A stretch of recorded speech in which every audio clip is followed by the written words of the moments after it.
Bonjour, permettez-moi de vous présenter aujourd'hui deux cas qu'on avait reçus à l'IRM au sein de notre service de radiologie à l'hôpital d'enfants de Rabat. C'était un garçon de 4 ans sans antécédent particulier ayant consulté pour une faiblesse musculaire des quatre membres installée de façon aiguë.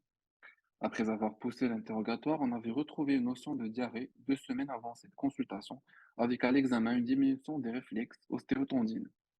On avait suspecté une méningite bactérienne. Une TDM a été d'abord réalisée, revenue normale. Ensuite, on avait donc réalisé une PL où on avait objectivé une hyperprotéinorachie sans pléocytose. On était donc devant une paralysie flasque aiguë ascendante. Son IRM est la suivante. Là, on présente une T2 sagittale.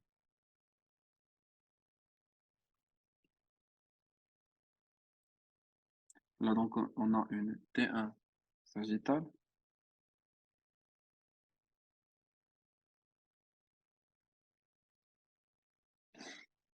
Et là, c'est une T1 sagittale après injection de gadolinium.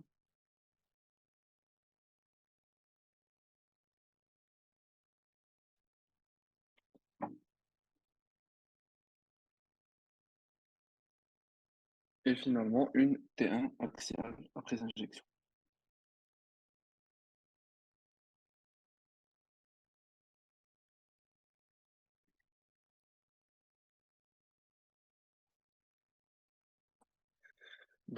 Sur ces images, on peut noter qu'on avait un cône médulaire qui est ronflé avec un rehaussement de la pimaire antérieure ainsi que le rehaussement des racines de la queue de cheval.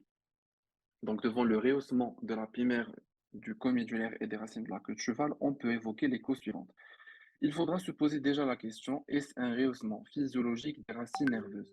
Or, généralement, le rehaussement normal est beaucoup plus discret que celui noté dans notre cas. Donc, on peut éliminer cette hypothèse.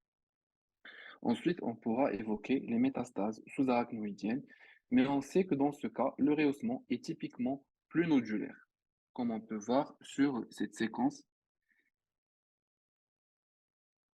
On a un rehaussement qui est nodulaire en rapport avec des métastases sous-arachnoïdiennes.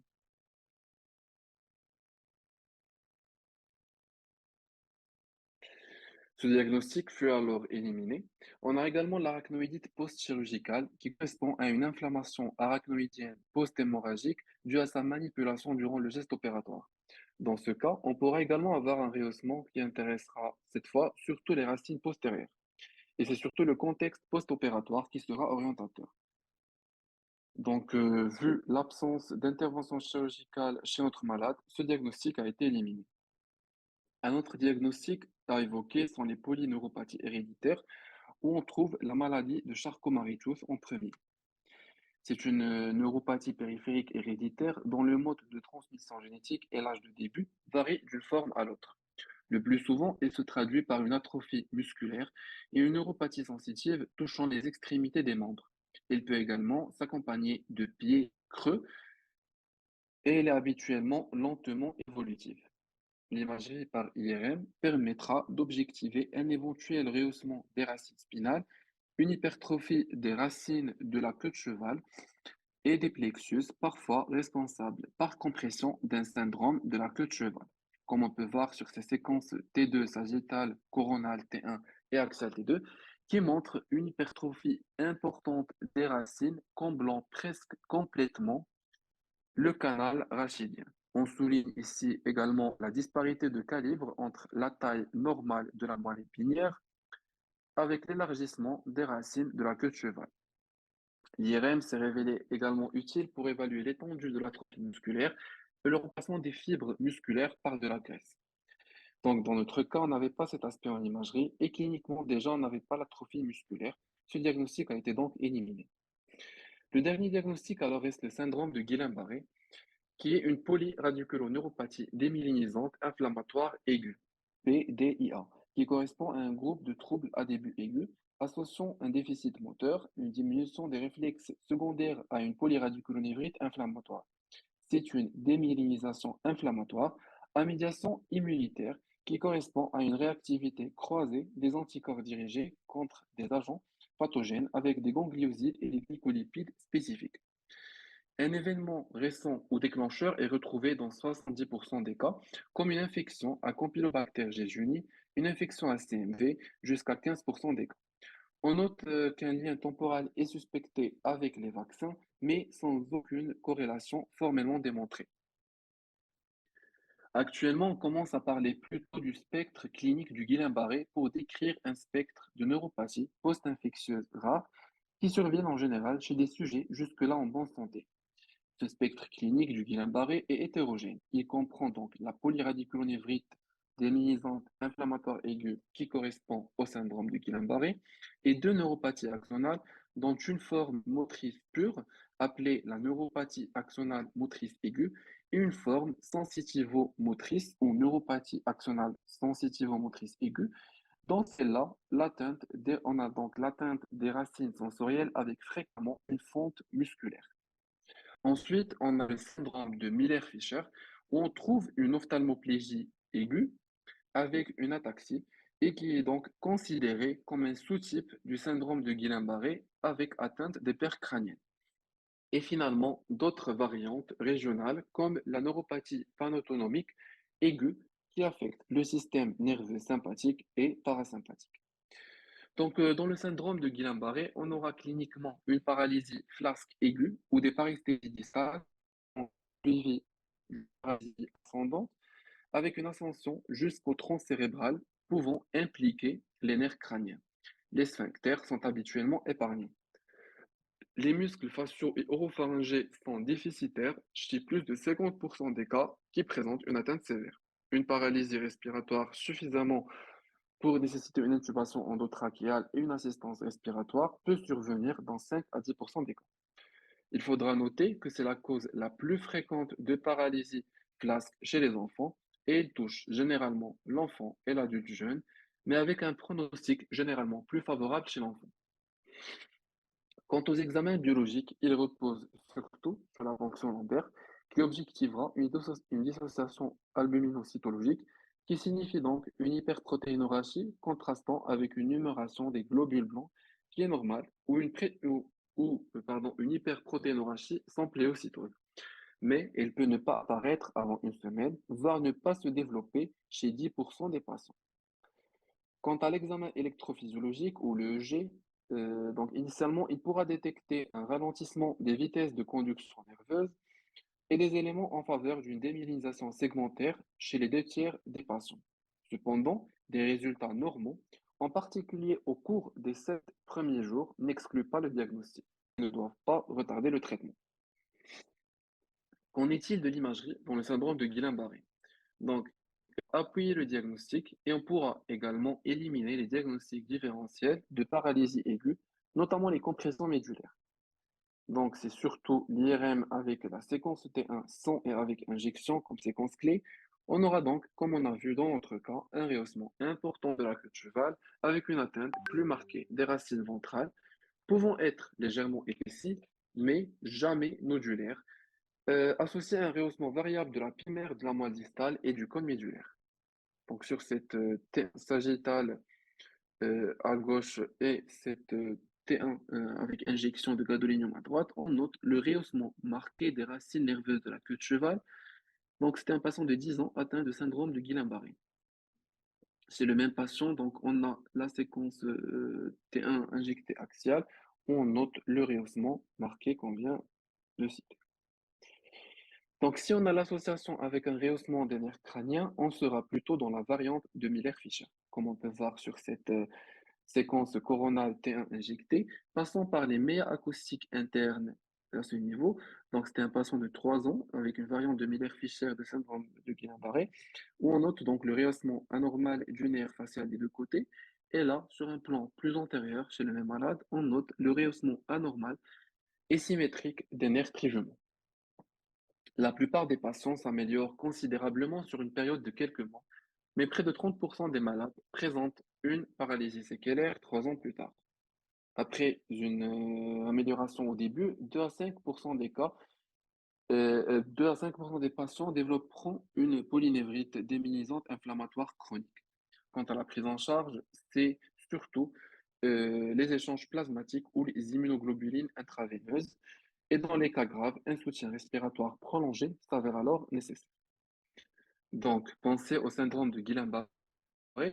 Devant une paralysie flasque ascendante aiguë ou rapidement progressive, une dissociation albumino-cytologique associée à un rehaussement de la queue de cheval plus marqué au niveau des racines ventrales qui peuvent être épaissies mais jamais nodulaires. Passons à notre deuxième cas. C'était une fille de 5 ans sans antécédent qui consultait pour une épilepsie réfractaire depuis 8 mois, ce qui a motivé la réalisation d'une IRM cérébrale à titre externe, comme présente ici. Donc sur cette séquence flair axiale, on note pas d'anomalie déjà. Là, on présente la T2, pardon, la T1 injectée.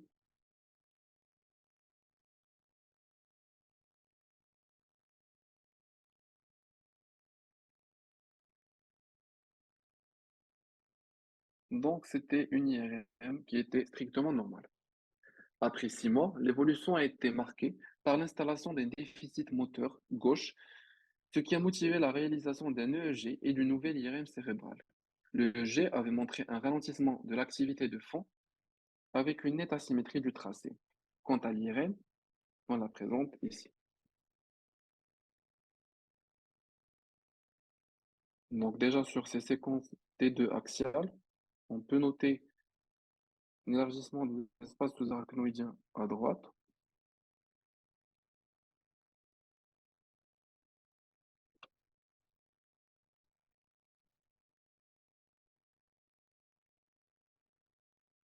Et donc là, c'est la flaire axiale. On note également l'élargissement des espaces sous-arachnoïdiens avec le foyer en hypersignal T2F et hypersignal flaire parasagittal. Et là, sur la T2 coronale, on a toujours le foyer, l'élargissement des espaces, l'élargissement de la fissure choroïdienne.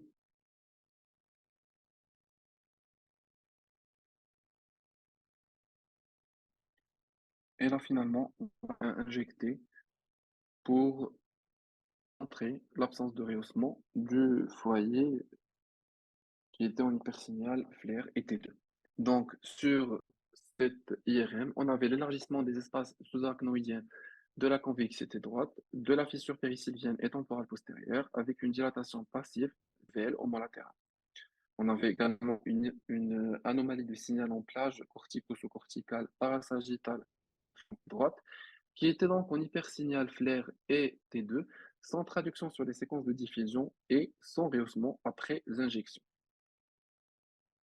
On avait également noté une dilatation de la fissure choroïdienne avec une diminution de la hauteur hippocampique homolatérale en faveur d'une atrophie hippocampique secondaire. Donc au total, on était devant une fille de 5 ans présentant depuis 8 mois une épilepsie réfractaire avec une IRM 6 mois auparavant normale et une IRM actuelle objectivant une hémiatrophie cérébrale droite avec un foyer cortico-sous-cortical frontal parasagittal homolatéral en hypersignal T2F-LR sans rehaussement après injection et une atrophie hippocampique probablement secondaire. Donc, devant une hémiatrophie cérébrale, les principaux diagnostics à évoquer sont d'abord le syndrome de Dyck-Davidoff-Masson, qui est une entité clinico-radiologique rare caractérisée par des crises d'épilepsie, une asymétrie faciale, une hémiplégie ou hémiparésie et un retard mental. Elle est secondaire à une lésion hémisphérique unilatérale, in utero ou à la petite enfance, qui peut être vasculaire ou traumatique, mais rarement infectieuse. Donc, il en résulte l'absence de développement cérébral homolatéral avec une croissance vers le dedans du diploé de la voûte du crâne et des sinus. Comme le montre ce schéma, donc on a l'hémisphère droit qui est soi-disant ratatiné avec une atrophie et un épaississement de la voûte crânienne adjacente. Le diagnostic est donc radiologique et ses clés sont l'atrophie cérébrale unilatérale, l'hyperpneumatisation homolatérale des sinus paranasaux et de la mastoïde avec un épaississement homolatéral de la voûte. Comme le montrent ces images, donc, c'est une T1 coronale injectée qui montre une atrophie de l'hémisphère droit, L'info du cerveau est donc, elle n'est pas insérée sur la ligne médiane. L'os temporal, il est élargi et l'arête mastoïdienne, elle est surélevée et la voûte, elle est épaissie comparativement avec le côté gauche qui est normal. Là, c'était un patient de 16 ans avec des crises d'épilepsie et une hémiparésie.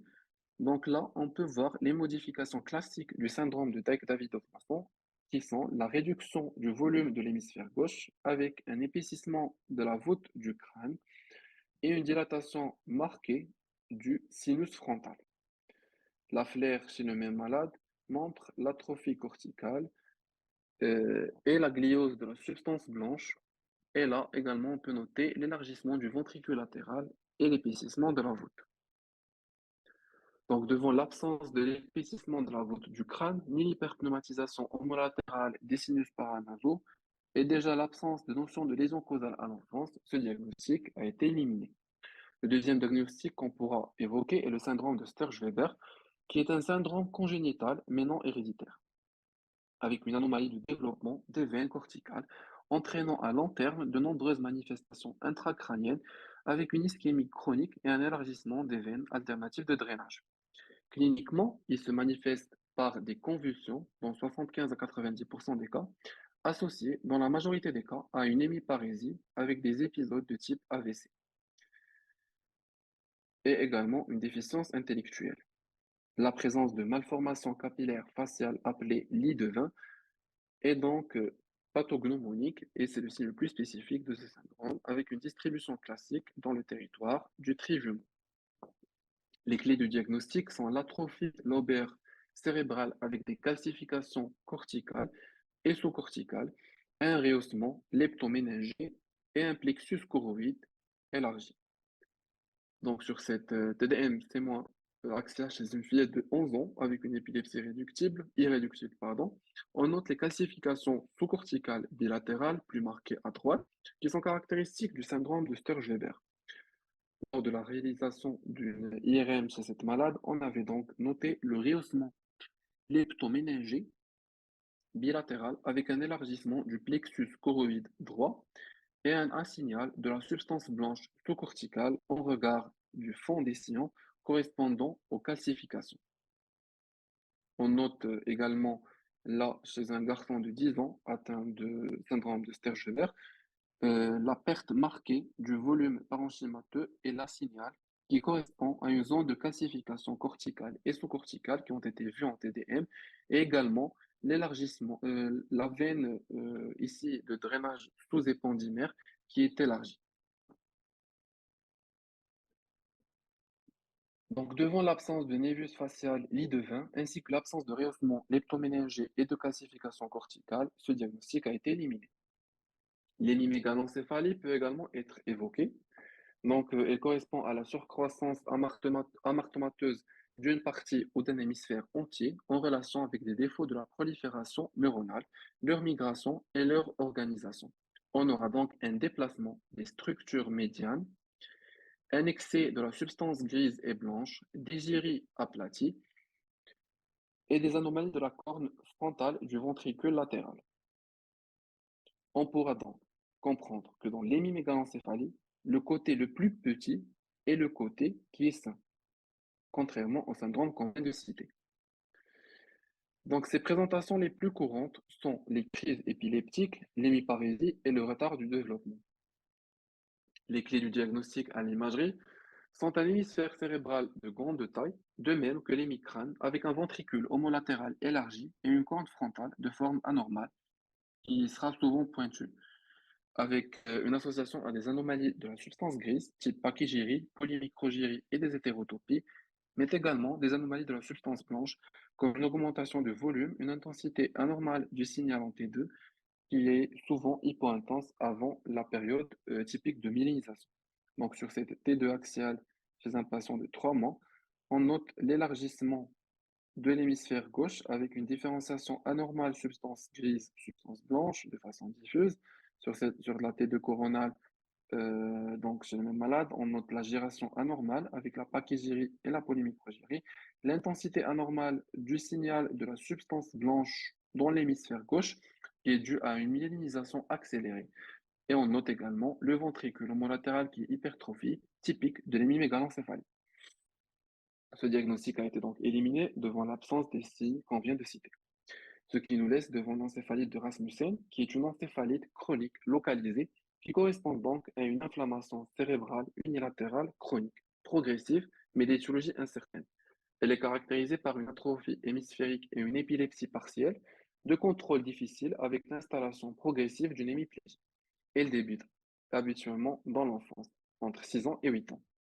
En entend donc le terme progressif, on peut donc penser à l'encéphalite de Rasmussen comme une anomalie localisée au début, mais qui va ensuite se propager dans la totalité de l'hémisphère. Ça permettra de distinguer les différentes phases et les stades de cette pathologie. Donc, au début, on a la phase prodromique, qui est non spécifique, avec des crises d'épilepsie qui sont peu fréquentes et une hémiparésie modérée ou absente. Ensuite, on a la phase aiguë, où on aura des crises d'épilepsie fréquentes avec une hémiparésie progressive, une détérioration cognitive, et finalement à la phase chronique, on a le déficit neurologique qui est permanent et avec la persistance des crises d'épilepsie.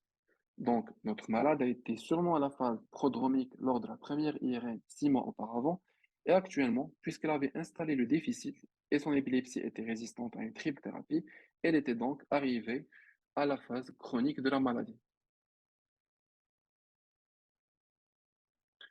Quant au stade en IRM, on peut distinguer 4 stades sur la séquence T2. Le premier stade correspond donc à un œdème avec un signal hyper intense. Ensuite, le stade 2, on aura donc un volume qui est normal, mais toujours avec le signal qui est hyper intense. Le troisième stade correspondra à une atrophie avec le signal hyper intense. Et finalement, c'est l'atrophie progressive, mais avec le signal qui est normal. Donc, sur cette T2 axiale chez un enfant de 1 an, avec des crises partielles pharmacorésistantes et une hémiparésie gauche progressive, on note une discrète hyperintensité de la substance blanche sous-corticale hémisphérique droite. Après 1 mois, on avait refait donc l'IRM chez cet enfant et on note l'importante atrophie hémisphérique avec des sillons corticaux qui sont élargis. Les IRM de contrôle donc montreront la progression de l'atrophie et des anomalies de signal cortical et sous-cortical. Donc sur cette flaire axiale chez un patient avec une encéphalite de Rasmussen, on peut voir les signes qu'on vient de citer, notamment l'atrophie périssylvienne et temporale postérieure avec la gliose sous-corticale et le ventricule homolatéral qui est élargi. Sur cette coronage chez le même malade, on note l'atrophie périssylvienne et temporale gauche. Et on peut noter ici donc l'atrophie hippocampique gauche comme dans notre cas. Et c'est d'ailleurs notre cas, comme on avait dit, on avait l'IRM normal, sans foyer hyper intense, avec un hippocampe qui est normal. Ensuite, après 6 mois, on avait l'hémiatrophie cérébrale compliquée de l'atrophie hippocampique homolatérale et associée avec un foyer cortico-sous-cortical en hypersignal T2 et flair. Initialement, le G il est normal, ou ensuite on pourra avoir une persistance d'un ralentissement unilatéral, plus ou moins une activité épileptiforme. Malheureusement, l'évolution est quasiment inévitable vers l'hémiplégie et la détérioration cognitive. Le pronostic est donc médiocre. La chirurgie est l'unique traitement définitif des crises de l'encéphalite de Rasmussen, avec une hémisphérectomie fonctionnelle et une hémisphérotomie, qui consisteront donc à désafférenter un hémisphère entier tout en laissant en place sa vascularisation. Notre patiente est également programmée à la chirurgie. Donc, pour conclure, il faudra évoquer l'encéphalite de Rasmussen devant une augmentation de la fréquence de crise partielle complexe avec un déficit postictal chez les patients âgés de 1 an à 15 ans avec une imagerie initiale qui est normale, ou bien une épilepsie pharmacorésistante avec une atrophie progressive d'un hémisphère en signal hyperintense en T2. On vous remercie pour votre attention.